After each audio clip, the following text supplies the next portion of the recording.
Hola, soy Juan. Hoy vamos a ver las formas normales para las gramáticas de libre contexto. Para eso definimos primero una gramática de trabajo, que va a ser esta, una gramática G con sus 4 componentes. Las gramáticas en formas normales pueden generar todos los lenguajes de libre contexto. Tenemos dos formas principales, la de Chomsky y la de Greibach. En esta ocasión vamos a ver solamente la de Chomsky y consiste en transformar todas las reglas a una de estas dos formas. A esta lo vamos a llamar la meta. Entonces, la primera forma es, el primer tipo de forma es dada una variable que produce dos variables o una variable que produce una terminal. Aquí es donde definimos cuáles son nuestros tipos de variables y de terminales. ¿Por qué querríamos normalizar nuestras gramáticas originales si ya realizan el trabajo que necesitamos? Bueno, pues una es para reducir la complejidad en derivaciones, las hace más simples, transformamos la gramática original en una gramática equivalente con reglas que son más eficientes para ser procesadas por el compilador, ¿verdad? O sea, un compilador entendemos que es un sistema que recibe como entrada un archivo de texto que contiene código fuente de alguno de los lenguajes de programación que ustedes conocen, y de salida pues genera un código objeto, un código ejecutable tal vez, si es que son compilados, o si no son compilados pues es algo similar, aunque se va interpretando sobre la marcha. Entonces, bueno, esas técnicas ya más automatizadas pues las van a ver en un curso posterior a este que se llama compiladores. Por lo pronto, adelantamos que estas normalizaciones simplifican la complejidad de las derivaciones, ¿sí? Vamos a ver por qué. Bueno, para empezar, al transformarlas, estas gramáticas nuevas no van a eh, modificar el lenguaje generado por la gramática original. Es decir, van a reconocer el mismo conjunto de palabras o el mismo lenguaje, en otras palabras, el mismo lenguaje original de la gramática original, ¿sí? Entonces vamos a tener una gramática original y vamos a transformar las reglas de producción, es decir, las reglas que están en este conjunto P, y esas reglas van a tener solamente a cualquiera de estos dos tipos de reglas, de formas.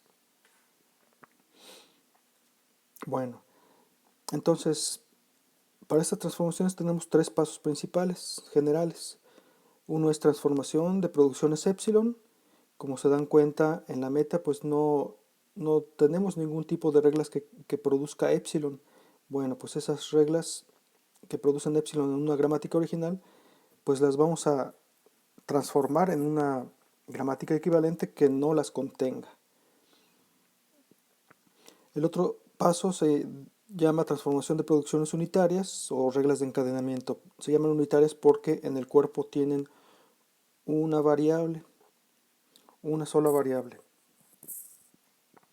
Entonces, estas son reglas de encadenamiento que son normalmente son pasos extras, y entonces cada paso extra pues es un, uh, un, un retraso para compilar, ¿verdad? Entonces los compiladores tienen que ser rápidos, eficientes, y entre menos operaciones tengan que realizar, pues van a ser más rápidos, ¿verdad? Entonces por eso el objetivo de una normalización es reducir la complejidad de las derivaciones.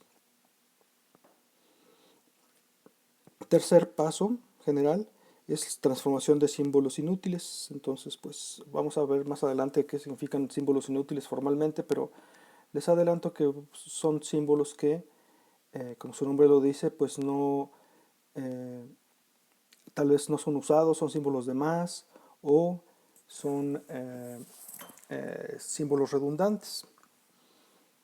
Bueno, en la esquina superior izquierda vamos a ir recordando esos tres pasos principales, generales, y vamos a ir palomeando los que ya hayan estado y en el que estemos trabajando. Bueno, entonces empezamos palomeando el primero de producciones epsilon, transformación de producciones epsilon. ¿Cómo, eh, cómo evitamos ese tipo de producciones epsilon que no los lleva a nuestra meta? Bueno, pues tenemos dos caminos. Uno es, cualquiera de los dos caminos es equivalente, cualquiera, el que más se acomoden, pues el más simple parece ser el primero, ¿verdad? Es menos de un renglón. El segundo es todo un algoritmo inductivo. Entonces en el primero nos dice que dada una gramática como esta, y A es una variable cualquiera, y vamos a decir que esa variable es anulable si a partir de esa variable producimos en 0 más pasos al epsilon. ¿Sí? Entonces este es un paso intermedio para la transformación de producciones epsilon. Entonces, eh, antes de poder eliminar las producciones epsilon, necesitamos identificar qué son los símbolos anulables. Entonces, en este ejemplo que está hasta aquí abajo, dice eh, cuáles podrían ser los símbolos inútiles, anulables, pues son los que producen en 0 o más pasos al epsilon. Entonces, de aquí tenemos que B produce en un paso al epsilon. Por lo tanto, B es anulable. Lo mismo para A produce en un paso a epsilon. ¿Qué pasa con la S? Bueno, aquí está interesante qué es lo que pasa con la S. Entonces, en el ejemplo de abajo, ¿sí? En este ejemplo, vamos a identificar cuáles son los anulables de acuerdo a esta definición, a la primera definición de este punto. Entonces, para empezar, pues la B es anulable porque produce en un paso a epsilon, ¿sí? Entonces decimos B produce en un paso a epsilon, por lo tanto B es anulable. Lo mismo para A produce en un solo paso a epsilon, ¿sí? A través de esta regla, la tercera regla, ¿sí? Esta A produce este epsilon en un solo paso. ¿Qué pasa con la S? Bueno, pues la S va a producir a, A seguido de B, ¿verdad? A concatenado con B, pero como A produce epsilon, entonces lo podemos sustituir, entonces tendríamos epsilon concatenado con B, y luego como la B también produce epsilon, pues podemos decir que S produce epsilon, epsilon, que es lo mismo que tener solo el epsilon. ¿Sí? Por lo tanto, tenemos tres símbolos anulables de acuerdo a la primera definición. Bueno, vamos a hacerlo con el segundo método, que es un algoritmo.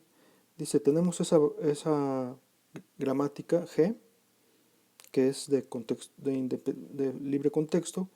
Entonces encontramos todos los símbolos anulables mediante el siguiente algoritmo inductivo. Entonces acuérdense que en un algoritmo inductivo tenemos uno o más casos bases y uno o más casos inductivos.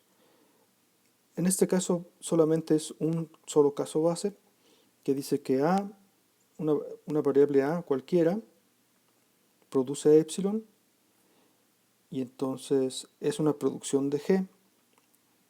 Por lo tanto decimos que A es anulable. En el caso inductivo decimos que si existe una producción como esta, donde B produce a C1 seguido de C2 seguido hasta CK, en la que todos los C subíndices son anulables, entonces decimos que B es anulable. ¿Cuáles son anulables en este caso?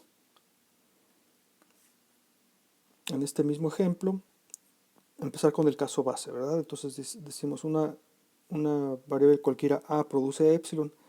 En el primer caso, tenemos que,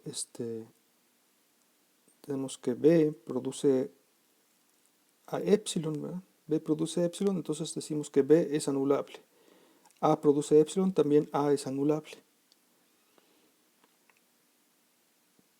En el caso inductivo, bueno, vamos a decir que una regla que tenga cabeza B y cuerpo seguido de variables, y todas esas variables son anulables, entonces la cabeza, que es B, es anulable. El único caso donde podríamos decir que es que se cumple ese segundo caso, el caso inductivo, es en la primera regla de producción, donde dice que S produce a A y A seguido de B, y como A y B son anulables, todos son anulables, entonces S también es anulable. Como se dan cuenta, entonces los coinciden los tres eh, símbolos anulables que con el otro método.